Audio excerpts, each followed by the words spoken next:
We are your home theater and AV questions answered. This is AVRant. Want your home theater or AV question answered by Tom and Rob? Send it to question@avrant.com. Welcome to AVRant. I'm Tom Andry, and I'm here with Rob H. Heath. Heath found a review of the high fidelity cables that claim to use magnetic conduction. Let me stretch out for this here we one. go. Hold on. Yeah. She sells seashells by the seashore. Okay, here we go. High fidelity cables that claim to use magnetic conduction rather than electrical conduction for a cleaner signal, because clearly electrical conduction is not nearly as important. Here's a quote. Are you ready? Mm-hmm. Magnetic conduction is a new patented form of conduction. Just shut up. Sorry, that was me. Sorry. Let me continue reading. Implementing specially arranged magnetic fields to concentrate the signal within the conductor. The electrons of the audio signal have a quantum. Okay, quantum. Let me tell you something about quantum. Whenever you hear the word quantum in an audio thing, just your BS meter should just peg right away. Just right to the end. Just peg.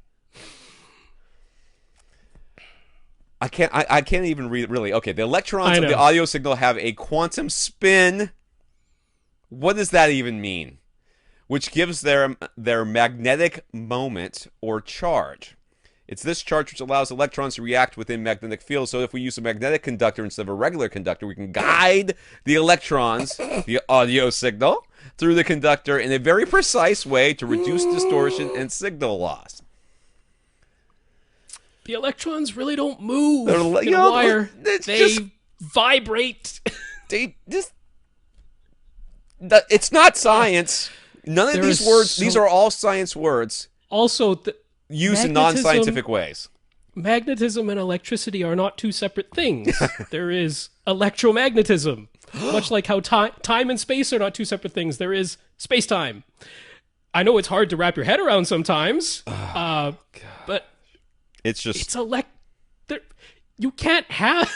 It's not like it's not like the electrons are marching down a little path. No, they right? really are not. They don't go from your amplifier and they march down, or in this case, these were just interconnects anyways to begin with. They aren't going from your source in a little marching path, and then they like one like strays off. You're like, what are you doing over there? You're like, I don't know, I'm distorting. And then the other one strays off. What are you doing? I don't know, I'm distorting. Right? That's not how this works. Okay? I mean, electrons aren't and then what's the particles spin? Anyway. Quantum spin. Well, I mean... I'm sure that's a thing. I don't know what it is, but I can tell you one thing. It has jack all to do with audio. I mean, electrons do have a charge, but they all have... They all have a charge. It's all the same charge. It's a negative charge by definition. Electron is negative. If not, it would be a proton. Yeah. If you were shooting protons, that would be impressive. Now, Heath can only laugh at the claims in the review, which, by the way, is like textbook audiophile. Oh, yes. Starts off with, I wasn't really interested in cables until this guy who owns the company sent them to me. The reviewer already had $30,000 worth of cables. He replaced them with $37,000 worth of cables from this company, and the difference was just enormous. He was hearing all these details.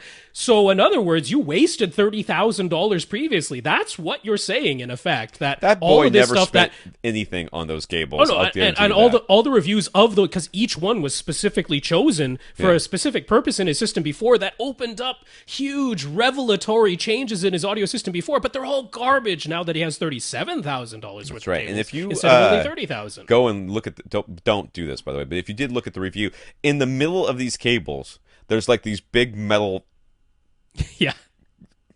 cable condoms, I guess, that are full of magnets that are supposed to be realigning things as they go through. It is textbook audiophile BS. I mean, it's like thousands of dollars per meter for these cables. It's just absolutely flat out ridiculous. And I mean, the guy just full on says, I'm like, do I still have this thing up here? I think I'm going to close it. Full on says at one point, he says, after he put these interconnects in, he heard a huge change, and he contacted the guy and said, "I want to buy these $3,000 cables." He says, an entire system with these cables would even sound even better. He goes, "Well, I do. It's obvious that any system with all in the same cables would be better than a system with mix and match cables." I'm like, what? No. That's it. No, even audiophiles don't believe that. Especially audiophiles don't believe that. Mixing and matching cables is like, different types of tea. Sometimes you want Earl Grey. Sometimes you want, English breakfast. It all depends on where you are in your room, and what source you're using, and what music you're listening to, and how much crack you smoked that morning. It all kind of comes in together to make a perfect sonata of BS, and that's what this is. Honestly, this reviewer's problem is that he hasn't had his own independent power transformer pole installed in his front yard. Obviously, he's not in Japan. He didn't do it. Well, if he had, that's his can problem. You imagine how much the cable would cost to run from the power cord down to his house? There you go. It'd have to have huge magnets in it. All the magnets. I know. His car would stick to it every time he drove by. It's exposed to that horrible, gigantic magnet outside called the planet Earth. I mean, inside your house, you don't have to worry. What he needs is a pole that actually goes all the way up outside of the magnetic field of Earth. That's right, yeah. And then he can then it comes back down.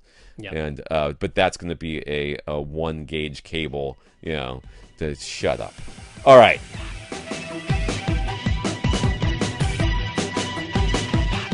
Want your question answered? Send it to question@avrant.com.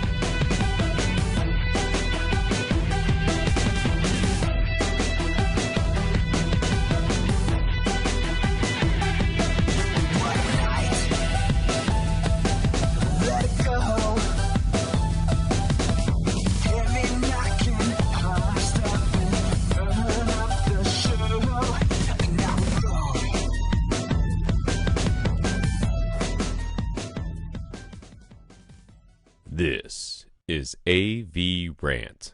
Now go out and listen to something.